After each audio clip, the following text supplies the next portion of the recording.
অত্যাচার হলো কেন মুখ্যমন্ত্রী জবাব দাও। মা তুলসীর অপমান হলো কেন মুখ্যমন্ত্রী জবাব দাও। ওই মা তুলসীর অপমান হলো কেন মুখ্যমন্ত্রী জবাব দাও।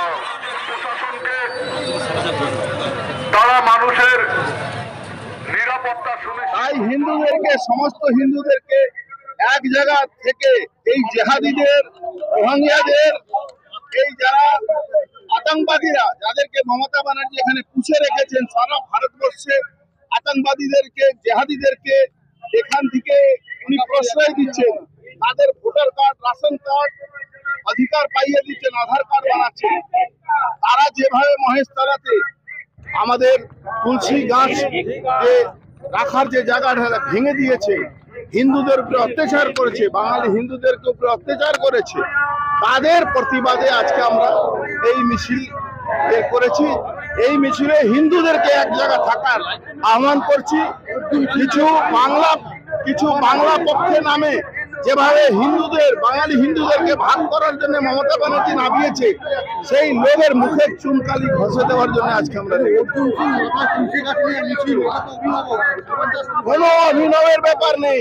হিন্দুকে বাঁচাবার জন্য আমরা মরতেও রাজি আছি, আমরা মারতেও রাজি আছি।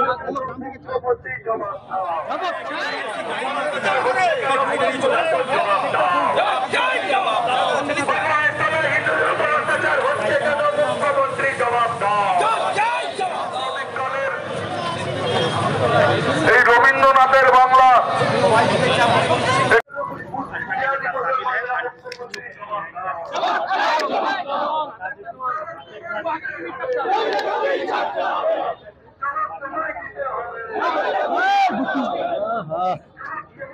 হাত বাড়াচ্ছে।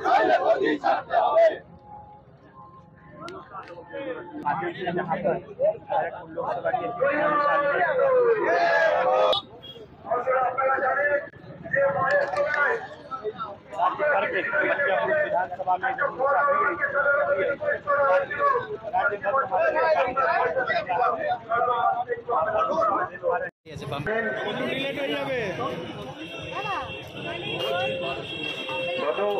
জেহাদি কট্টরপন্থীরা আমাদের তুলসীর মাকে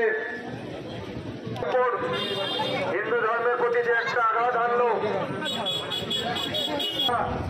একটু পিছিয়ে আসুন, পিছিয়ে আসুন। জাহাঙ্গীর থেকে শুরু করে আরাবুল, শওকত মোল্লা, দক্ষিণ 24 পরগনা জেলা থেকে পশ্চিমবঙ্গের বিভিন্ন কিভাবে জানানো যেতে পারে।